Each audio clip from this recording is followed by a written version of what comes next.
September the 14th, 2021. Heather, have you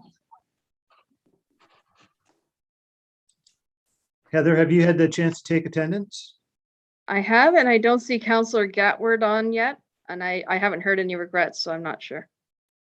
Okay, well, we have quorum, so I think we can start. Can I have a motion for approval of the agenda? If there's any, okay. Moved by David Bailey, second by Councillor House. Was there any additions to the agenda? I step back for a second. No? Okay. All in favor? Okay, passed. If you have a declaration of community interest, I ask you to declare that at the time that's appropriate. Do we have any delegations, petitions, or presentations tonight, Heather? No, I don't have any. Okay. Have a motion for the adoption of minutes from the previous meeting. Moved by Councillor Pierce and seconded by Councillor House. Okay, all in favor? Oh, Mr. Chair? Yeah. If I could, just for clarification, I guess it's on page 9 of our package. It's section 12, the in-camera part. Should that not be should it read the policy development strategic direction as opposed to the administration and operation committee? Just something simple, but just for clarification. Heather? Yep, I think so. I'll correct that for the final record. Thank you. Okay. With the noted changes, all in favor? Okay, passed. Thank you. Business arising from the minutes. Do we have any? Okay, consent items to receive, none. Staff reports, RPT-21-231, Age-Friendly Community Plan, S. Ellens. And do we have a presentation for that? Stacy. Hi, good evening, everybody. Through you, Mr. Chair, yes, just a high-level overview.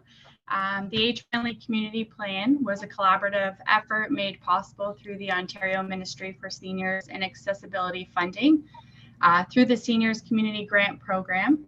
In the county, the fastest growing cohort are those aged 75 years and older, and it's forecast to more than double by 2051. The Age-Friendly Community Plan will be a guiding document internally across departments and with our community partners to ensure that policies, plans, and programs continue to follow the 8 domains that were mentioned in the plan and further enhance age friendliness in our community. In addition, I have received correspondence today from the Grand River Council on Aging. They want to note that their support to council for the county's plan and their pleasure in both residents and their organization being consulted in the plan's development. So with that, I am happy to answer any questions the committee may have about the Age-Friendly Community Plan. Okay. Councillor Pierce. Thanks, Mr. Chair. Through you to Stacy. First of all, fantastic report. There's a lot of great information in there. Couple questions I have, though. I guess it's on page 5 of the report for the civic participation and employment. There's a bullet in there that says increase awareness in adults 55 plus and volunteer employment opportunities in the county of Brant. As we all know, it's volunteerism is getting scarce across the board, whether it be for something like this or minor sports or anywhere you go. I'm just curious if you could just give a couple ideas as to what your thoughts are around what sort of options are you looking at? What ideas are you looking at to increase those opportunities? Through you, Mr. Chair, we definitely are going to consult with our HR department further about this plan and our approach. I can share with you that we are currently working on a community partner and volunteer strategy. The county does have a volunteer program, but it does need to be revised and enhanced. So that's one plan that we're looking forward to bringing actually a report to council by the end of this year. So we can start working on that, definitely. Okay, and just a couple follow-ups if I could, and obviously you're going to engage the 55 up to help you with that plan? Absolutely. Perfect. Okay, so on page 6 of the report where it's got measures of success, It talks about the plan over 10 years with the implementation, and the specifics of the evaluation aspects will be done by each of the county departments and their age-friendly work when their age-friendly work is undertaken. I'm curious here, do we have any like standard goals or levels and measurements that we've set pre-hand, or is this going to be we're going to discuss it and set goals after the first discussion? I'm curious if there's any pre-goals or pre-measurements that we have in place. Through you, Mr. Chair. I think the plan does outline some high-level goals and expectations, but Yep. more detailed definitely will happen once we develop the project team and we get everybody involved from each of the departments that provided their input, and as well as the community partners that were heavily involved in the plan. Okay, I appreciate that. And like I say, fantastic plan. And I can't quite help you. I'm not 55 up, but I know Councillor Howes is, so he'd be more than happy to help. Councillor Bell. Yeah, thank you, Mr. Chair. Through you to Stacey. Likewise, I think this was a great report. It was a very long report and it had lots of actions. And any report that has lots of actions always makes me a little concerned about how we find somebody that will take accountability for them. Is there an individual in the organisation that is charged with making sure this report is actually carried through, or is that collectively the council? Through you, Mr. Chair, I might actually bring Cindy Stevenson if she's there. She could maybe provide some insight on this. Thanks, Stacey. Through the chair. So this plan was, to this point, led through Stacey's group and one of our recreation coordinators, Sarah Dredge. I would expect that the leadership of the plan itself would continue to reside in that area of the organization. But as Stacey mentioned, we will have a cross-functional team with representatives from each department, because it is a holistic plan with different elements that every department essentially would be involved with in order to implement and carry it forward. But with the leadership overall of the plan within the Recreation Services Group. Through you, Mr. Chair. Thank you, Cindy. And follow-up question, how frequently will you update us on progress? Through the chair, I think, those are some details that we still need to discuss. I think last year was the first time we provided council with an update on the Recreation Master Plan and our status as to where we're at with that, and plan to do that on an annual basis. So I suggest we could do the same, but if council is looking for something different, we're certainly open to that. Yeah, again, Mr. Chair, if I may, thank you, Cindy. That's exactly the answer I was looking for. I think it's important that when we have these kind of plans that we don't just say a great plan and then move on to the next thing. It's important that we keep following through. And could I just offer a few comments as well? Is that okay, Mr. Chair? I'll allow it. Thank you very much. There's a lot of connection with the official plan. There's a lot of connection with our recreation master plan.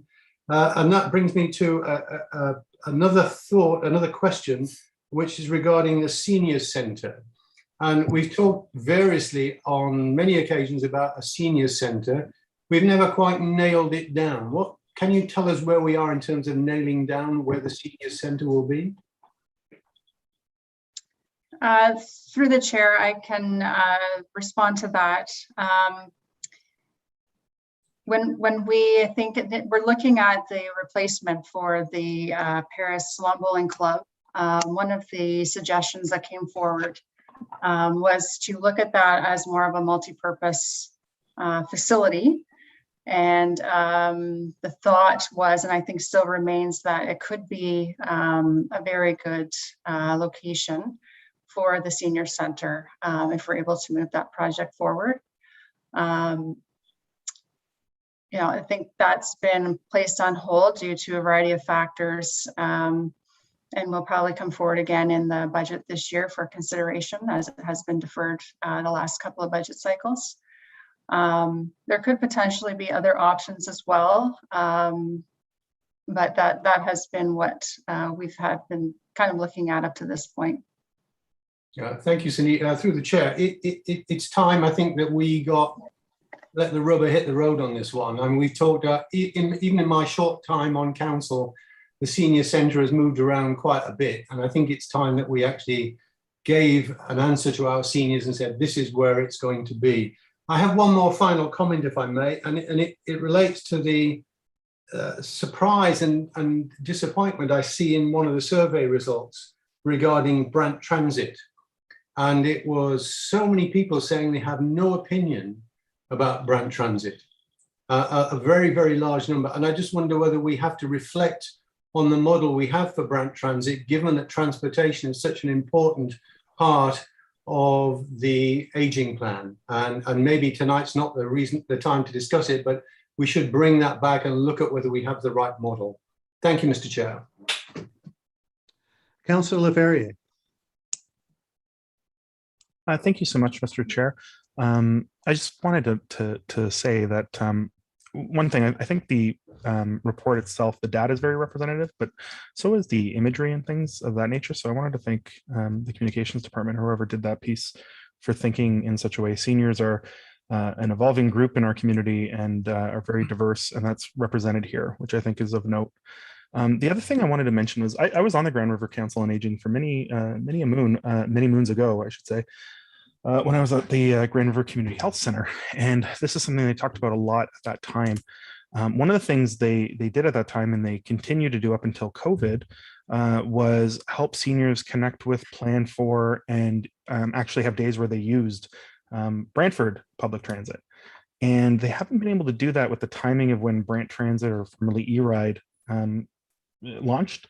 We were a pilot, then we were right into COVID. So they haven't been able to do these big group things where they get seniors to try out public transit, to learn how to do it. And then those seniors then sort of act as ambassadors for those services and say, hey, did you know? And they do that informal piece. We also haven't been able to place the Brant Seniors Resource Center have a satellite location here. And this is something that was in the works, like literally the March of COVID. And those things tend to help seniors connect with one another and help them navigate systems. And we have a lot of more complex systems in Brant than we used to. So I'm wondering, I guess my question is, with the dynamics of COVID and restrictions on gatherings still in place, is there sort of an interim offering that we can do to deal with some of those issues of maybe health promotion and transit promotion for seniors specifically, until we are in a whatever the more normal period will be?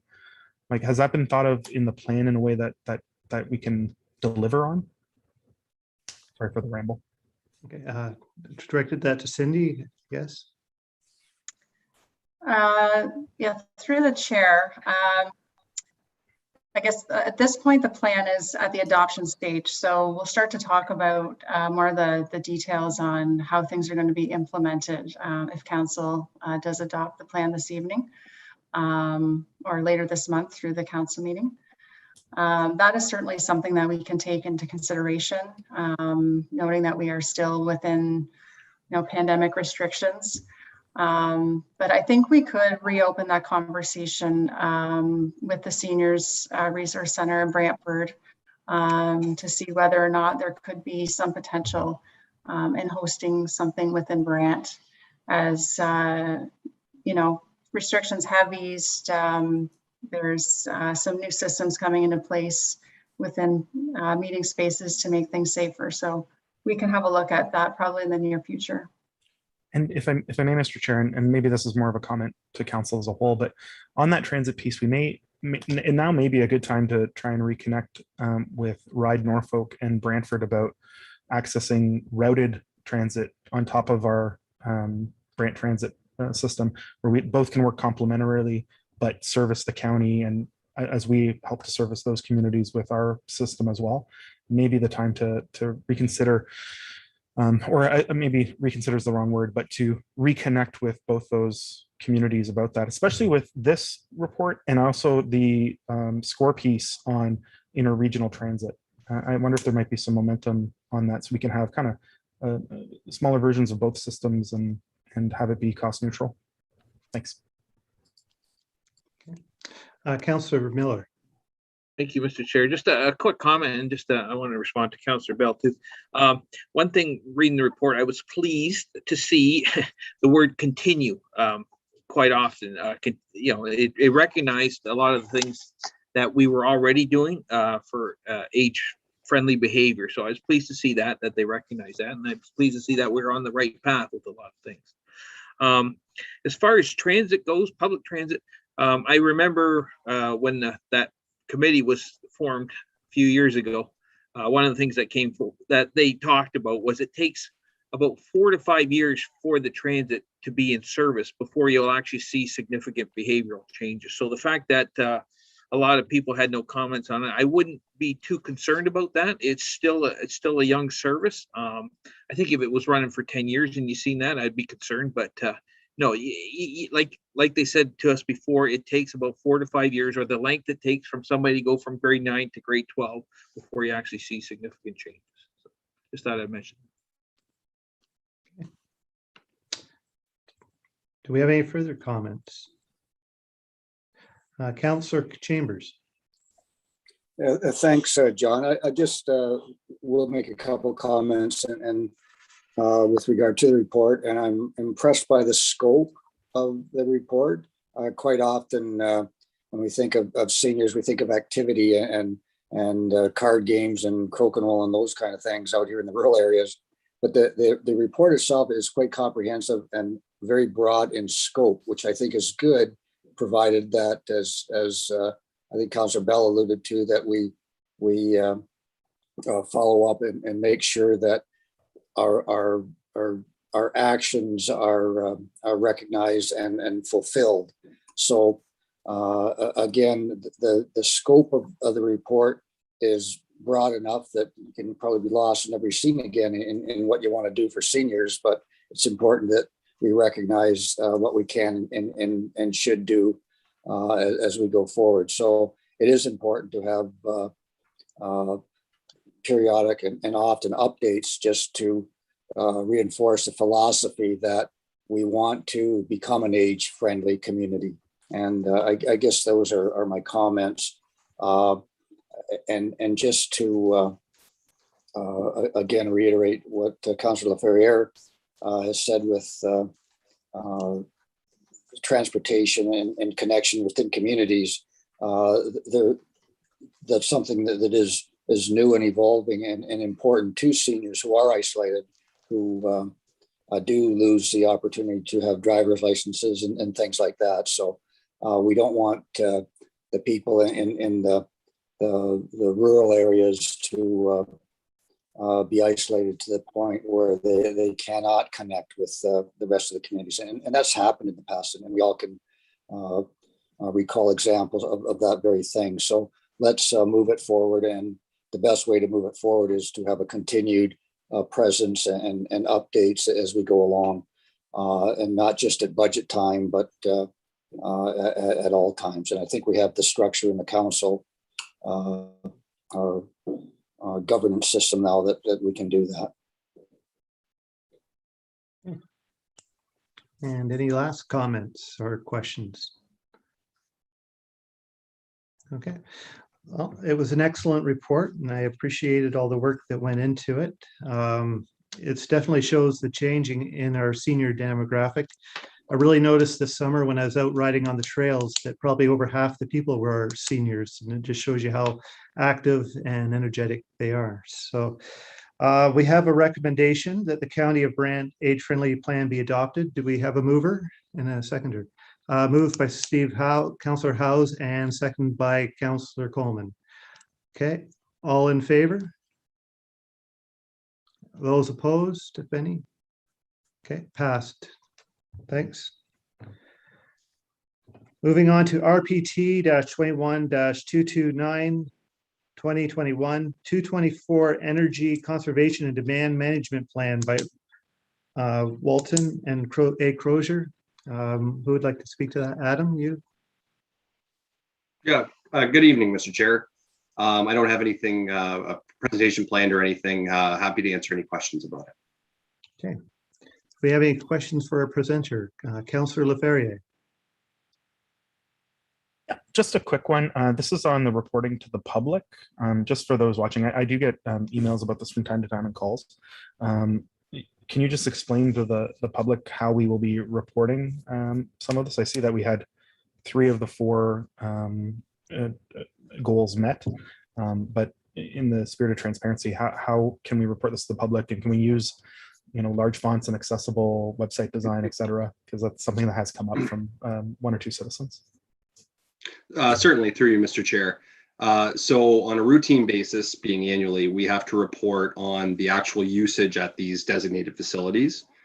Throughout the plan horizon of the previous one, we didn't report on the actual the goals as they were being met. I think part of it too was to report on sort of the whole 5-year time horizon, which we've done in here. But I think that's something going forward that certainly we can probably do on an annual basis, just to get a sense of whether we're meeting our objectives. I mean, I think that's part of the reason why you report annually, is so that you can review it annually. So it's a good snapshot, and we can certainly work with communications on bolstering the website for this. And I know Mr. Walton had some ideas on how to report on the objectives and to report on the actual consumption.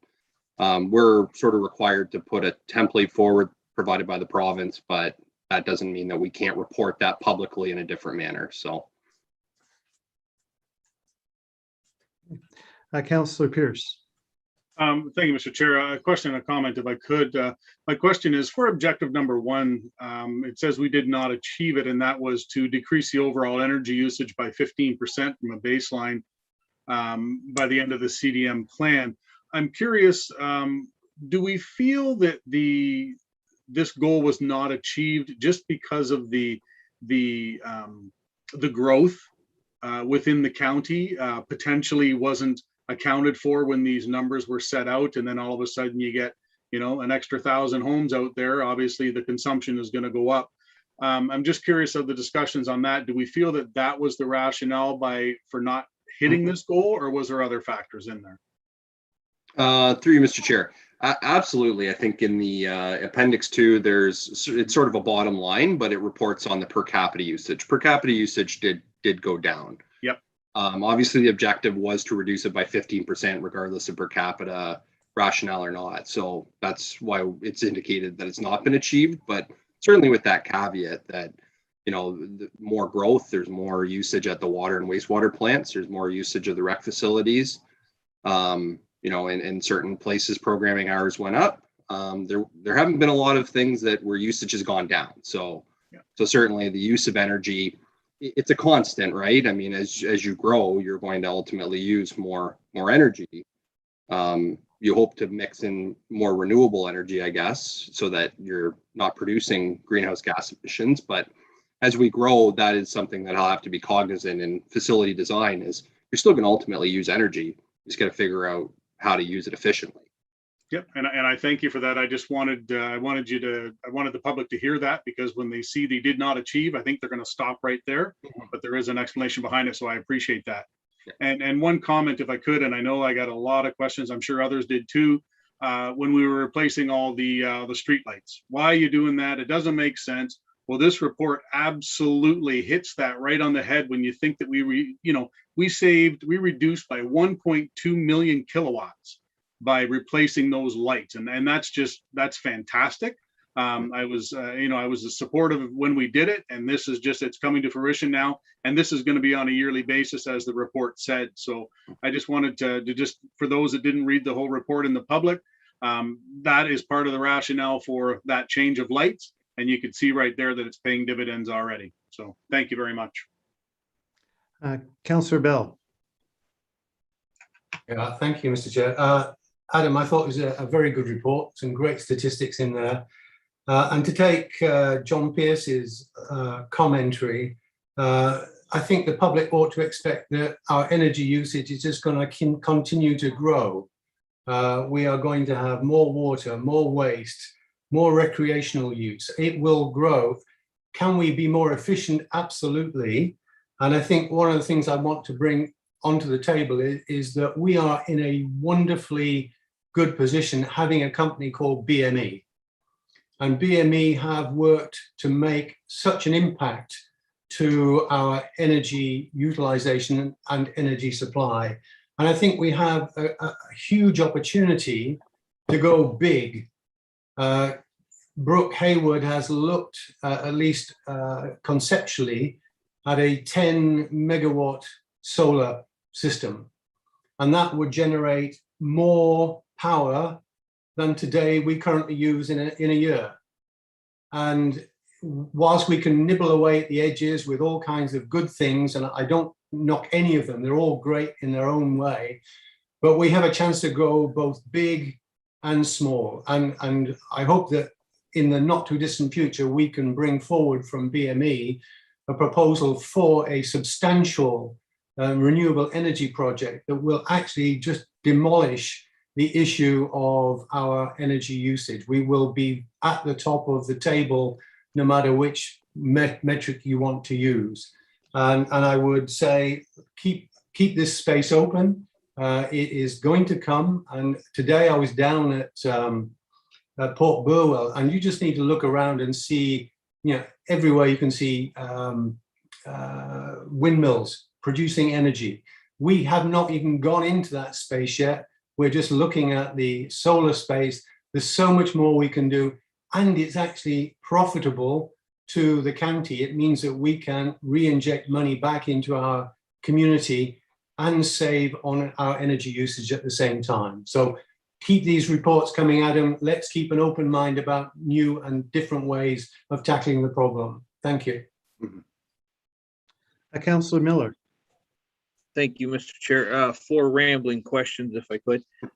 First one, Adam, can you just remind me? I think I know the answer, but I just want to just double check. When we talk about a 10 kilowatt solar system, that 10 kilowatts, that's just the maximum capacity of that system. Is that correct? 10 kilowatts at its when the sun's at its peak and it's brand new out of the box? That's, yeah, it's through you, Mr. Chair. It's 10 megawatts is the proposed project. But yes, that's fresh out of the box. There are factors for obviously equipment degradation over time, but they are minor in terms of the sliding scale of the kilowatt hours produced. Okay, yeah. Well, I was just using 10 kilowatts as an example. Sorry, yeah. What's the life expectancy then of the solar PVs we have installed now? I wouldn't take my answer as truth, but I believe it's about 20 years. Okay, like I'm just looking at the numbers, they look impressive, but I think somewhere we have to keep it in the back of our brain that we either replace them or and we don't I have know it, that so. depreciation is always factored into the financial models for these. Okay, I'm not as big a fan of solar PVs as I once was, and I've just done a little well, I've done some deep diving on it. There's a huge environmental cost associated with making them, as well as with disposing them. I guess they're not that easy to dispose of, and I think in a few years' time, when all these went in and they start to go bye-bye, we're gonna have some issues going on with their disposal. And to be honest, I'd trade them all if I could for the 500 kilowatt Paris Dam hydroelectric station there. Speaking of that, didn't see that in the report. Is there any talk of that? Because there was a section on looking forward. Was there any talk about the Paris Dam, possible hydroelectric? I see Mr. Bradley's popped on, so he was certainly well involved with that project. Thank you, Mr. Chair. And through you, we look at the Paris Dam project as a feasible project, but it's not something we are going to make any hard commitments on, because it is just loaded with so many complexities. It's a very high cost. There's a very high cost to repair the dam, and then there's a very high cost to install the system. And there's a myriad number of regulatory hurdles to get through. And with the removal of the green energy program a few years ago, the subsidy program, it really made it cost prohibitive. So again, we don't consider the project to be dead by any means, but we also consider it to be a real tough slog to get there. So I mean, it continues. We have good information on it. We have some preliminary design work done. We have a condition assessment and an estimate on what it would take to repair the dam to house the facility. But at this point, that's as far as we think we can go right now, because any business case I present to council would be steeply negative. So.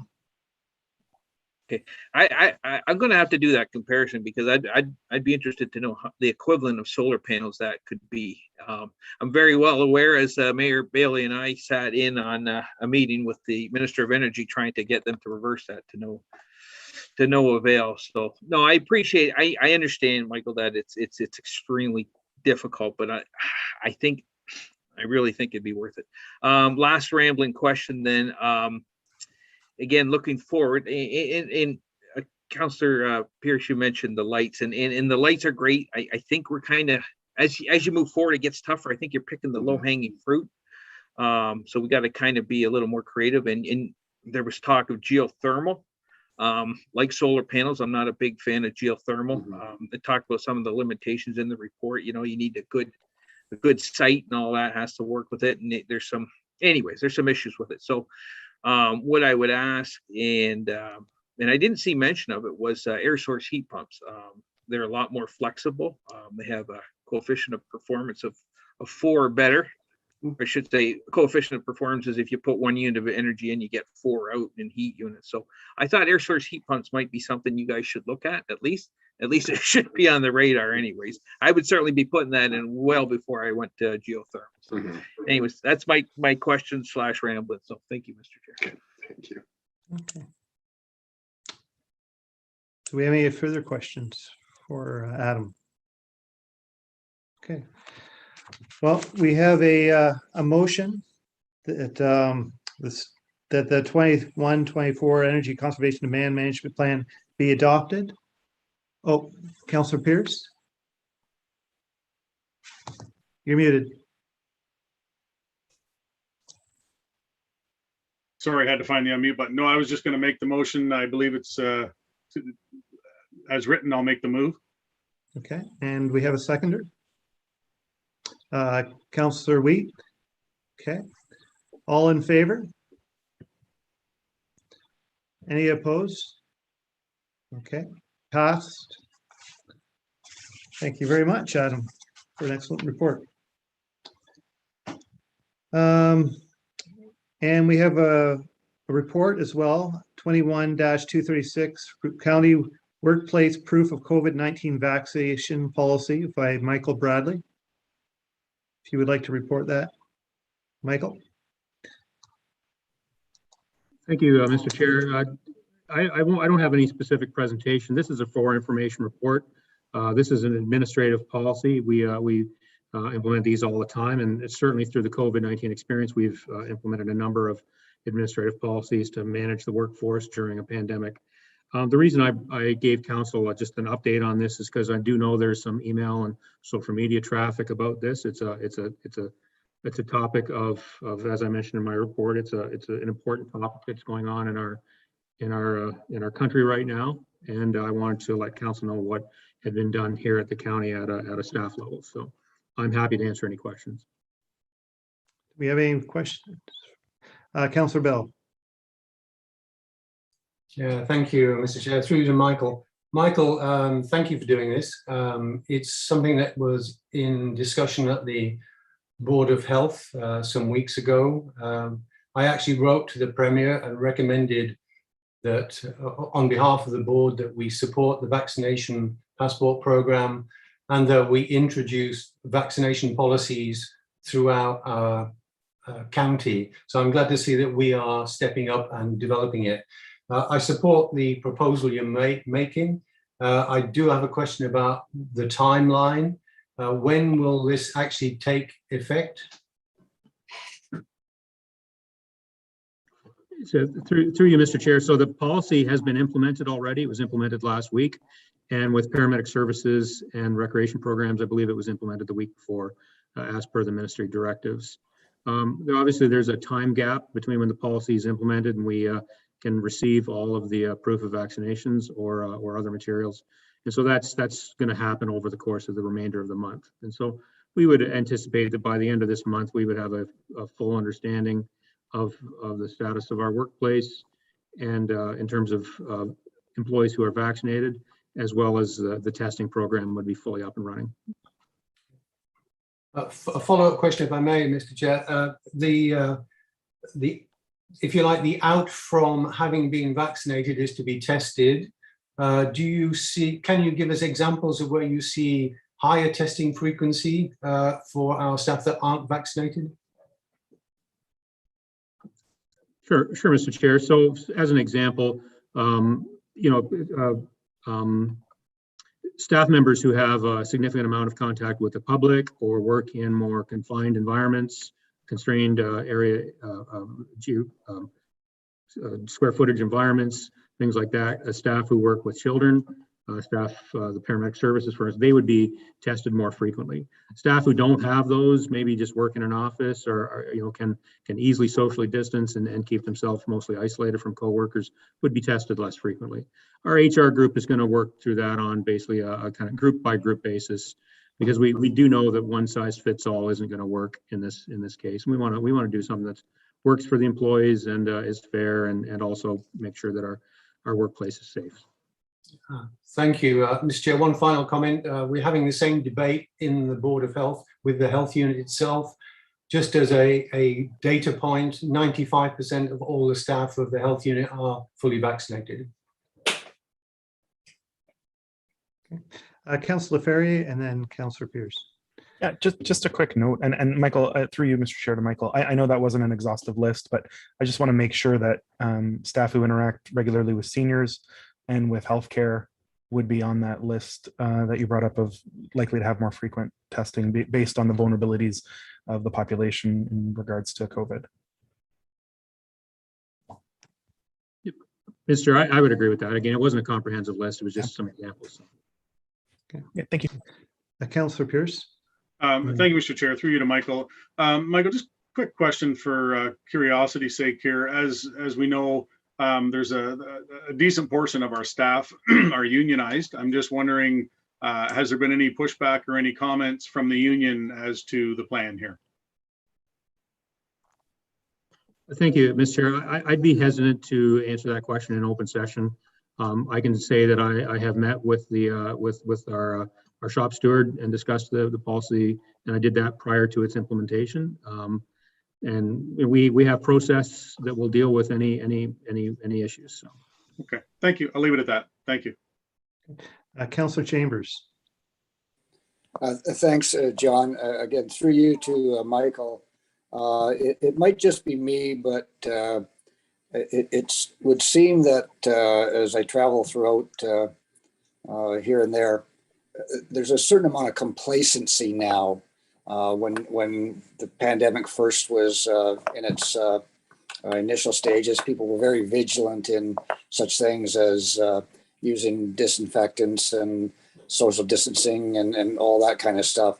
But as time has worn on, people have become kind of tired of it and are complacent. So my question is, what have you done or what have we done in the county to keep the awareness and heighten the responsibility that we all have? Because in many ways, the pandemic situation is not that much different than it was in the summertime, for example, or a year ago, for that matter, at this time. But when you travel around, people just don't seem to be as vigilant in my mind as what they were and perhaps what they should be. So how do we keep ourselves motivated to keep up with the pandemic? Thank you, Mr. Chair.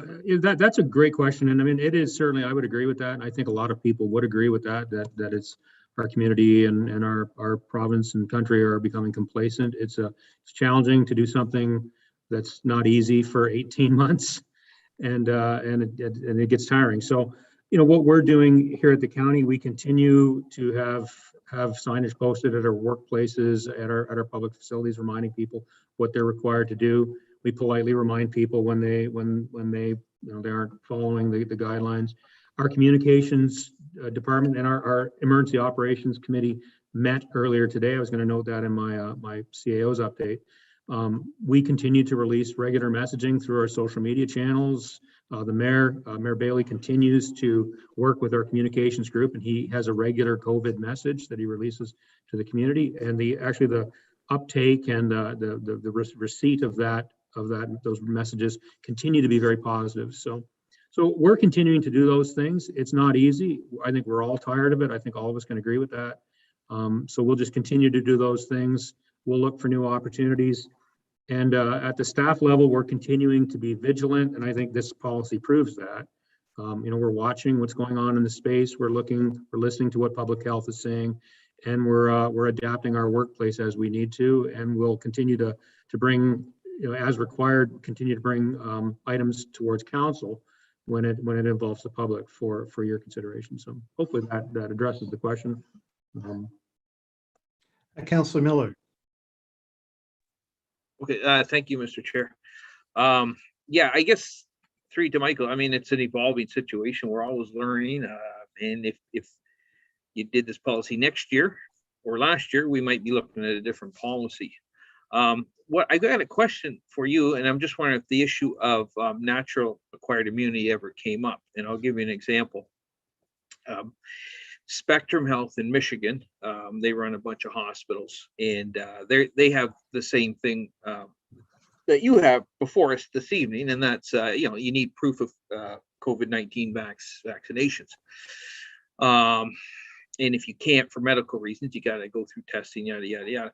But they also have an exemption for those that already have been infected. I guess their board of they have a board of doctors that came up with their policy, and they said the natural acquired immunity to COVID-19 was as effective. I don't know any of this, but that's what they said. They said it was as effective as a vaccine. So my question is, and I'm not looking to change it tonight, but it's to you, and I'll also ask John Bell over at the health unit. Has that ever come up in discussions? Naturally acquired immunity for people that have had COVID-19. I'm just wondering, like, do we have to have the vaccine, or if you've had it, you know what I mean? So I'm wondering if that's ever come up in discussion. Thank you, Mr. Chair. I can say that it has come up quietly in discussion, not really, it wasn't a big discussion that we had. It's not addressed in any of the directives from the Chief Medical Officer of Health in Ontario or the ministries as an item that would be included in the policies. The question was asked to me, and I did go to some FAQs that were on the Ministry of Health website.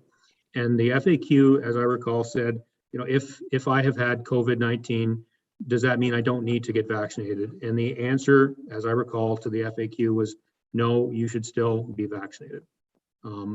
So that's my understanding of that. That's how here in the province, our public health system is dealing with people who have had previous infections, and are they then immune? Should they be vaccinated? Now, I'm not an expert in this, so I certainly can't speak, and I'm sure our public health experts could give a much more fulsome answer, but that's what our public health website guidelines are providing people. So. Okay, and I understand that's what you go with, but like I say, it's always evolving. In 6 months, we might be having a very different discussion. But I guess the only thing I would say is just keep your eyes and ears open, and maybe, I guess at the end of the day, we're going to do what's safest for the public. But what that entails, I think, could change, like I say, over time. So, okay, I appreciate the answer. Okay. Do we have any other questions or comments? Okay. Oh, Councillor Laferriere. Through you, Mr. Chair, sort of in a different direction than Councillor Miller, if boosters become recommended, and maybe Councillor Bell can speak to this too, will we be looking at, will it come to council for a change in policy if that becomes something that is, like the flu shot and other things, something that's recommended? Because that's also some of the data suggesting that might be a direction that the world goes. So can you speak to that, either of you?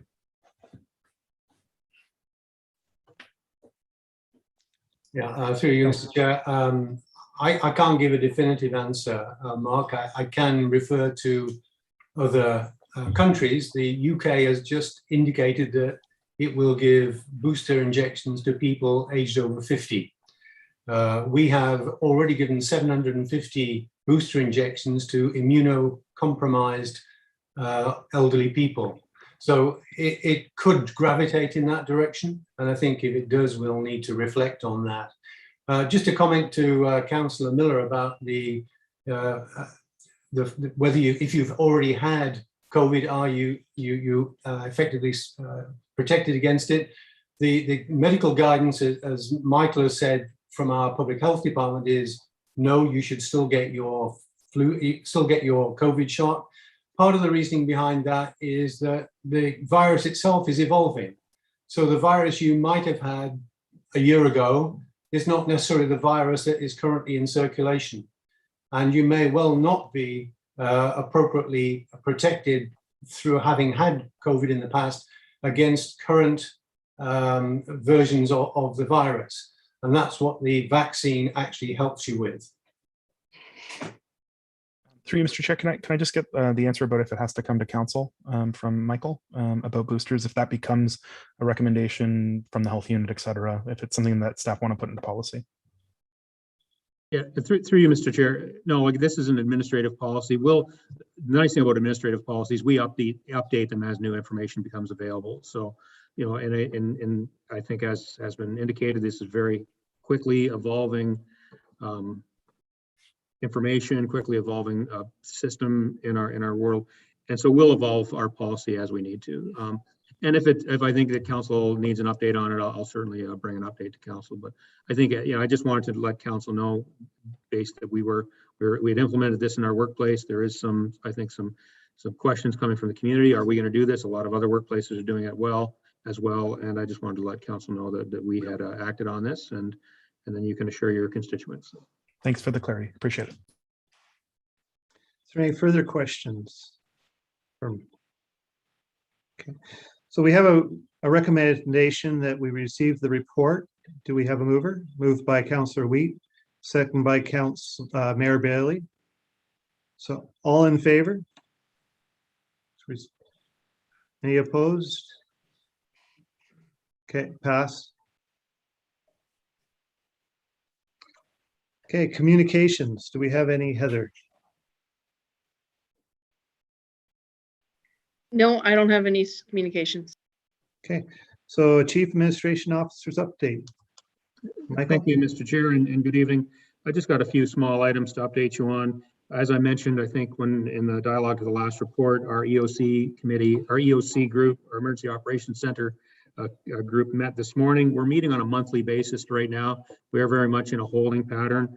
We aren't going to wind the group down because we do think there's still obviously lots that is continuing to happen in relation to the COVID-19 emergency, and we want to have it remain active. So we're not meeting frequently, but we're still activated.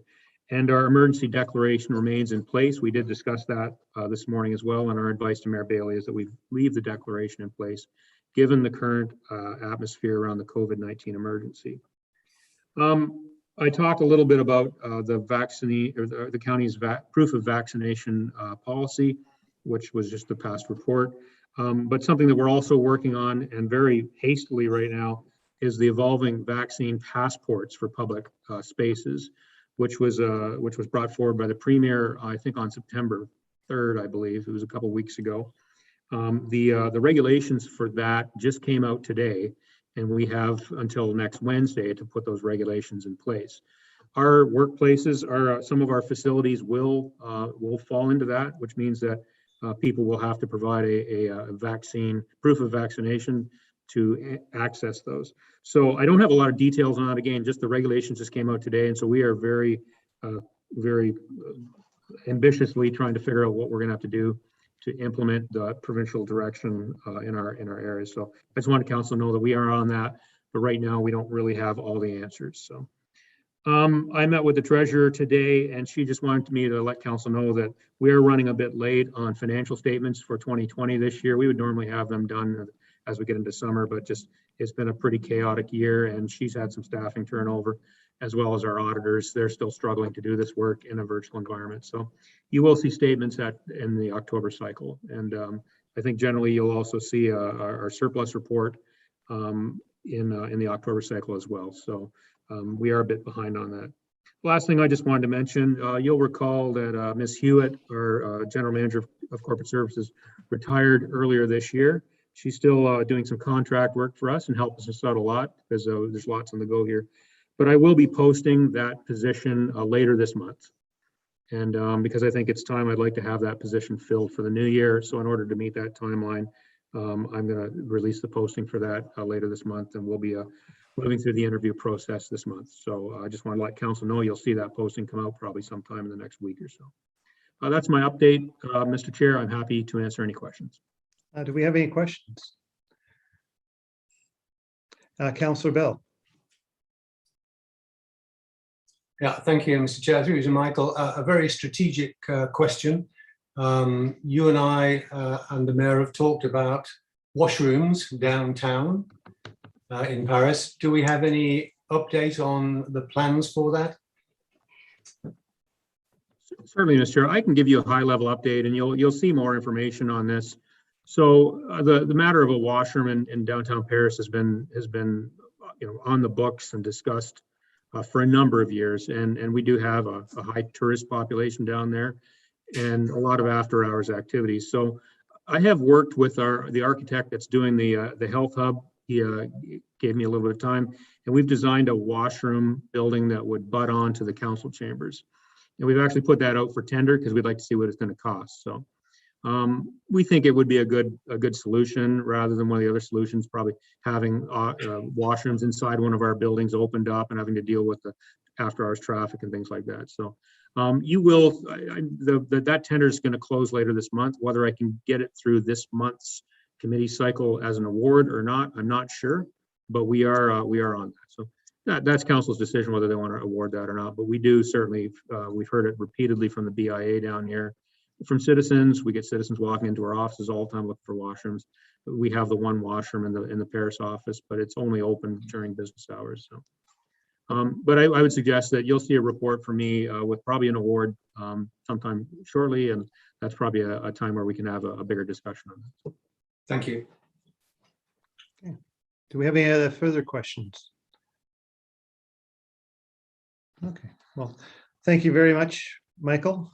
And our other business, we have 2 motions to be considered on September the 28th. To take note of those. Councillor Ferrier. Yeah, if I could just speak briefly to the one, it's in a draft format right now. It was just something our friend at Brantford Council, Cheryl Antosky, asked me to look into and work on, and a number of other communities have. My question to council, or I guess my request is, when you receive the proposed resolution, I've included gardening groups such as Paris, St. George, and Glenmore Horticultural Societies, the Downtown Paris BIA, the Burford Area Business Association, Parks and Rec staff, and the Equal Ground Community Gardens partnership and volunteers. If there are any other horticultural or gardening groups that should be included in this motion, please let me, and I get possibly Heather know, but please let me know and I can update the draft before it comes to council. I don't want to leave anybody out. And also it's my shortest resolution, so Councillor Chambers will probably be very happy. Okay. Do you have any comments on yours, Councillor Wheat motion? No, you'll see it in a written form at the council meeting in 2 weeks from tonight. Okay, thanks very much. Because we'll be getting a presentation from the board of the Brant County Health Unit, or the board from the hospital. Okay. Led by McNeil and Chambers, or McNeil and Emerson. Okay. That was scheduled a couple of meetings ago, and it was moved off till 2 weeks from tonight. Okay. Okay, well, thanks very much. Could we have a motion to move in camera?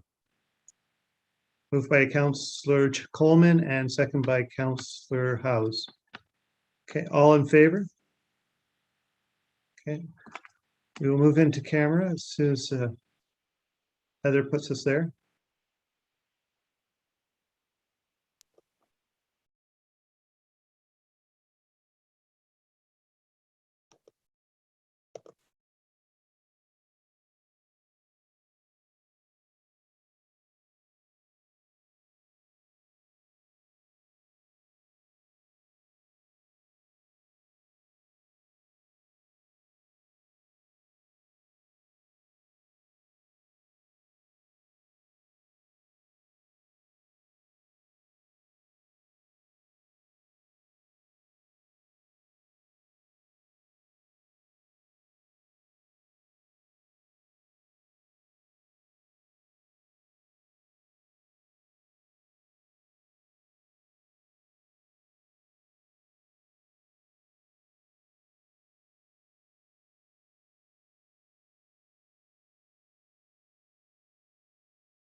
Okay.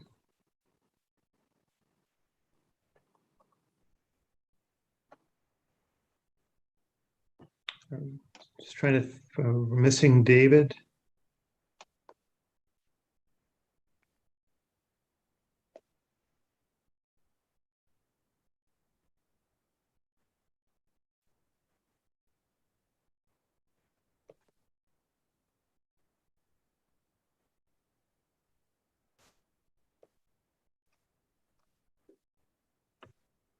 Okay.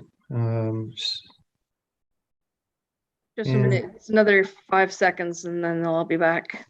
Okay, there's Councillor Coleman, Councillor Wheat. Okay, I think we have everybody now. So we're going to have another meeting right after this, but if we could have a motion to adjourn. Motion by Councillor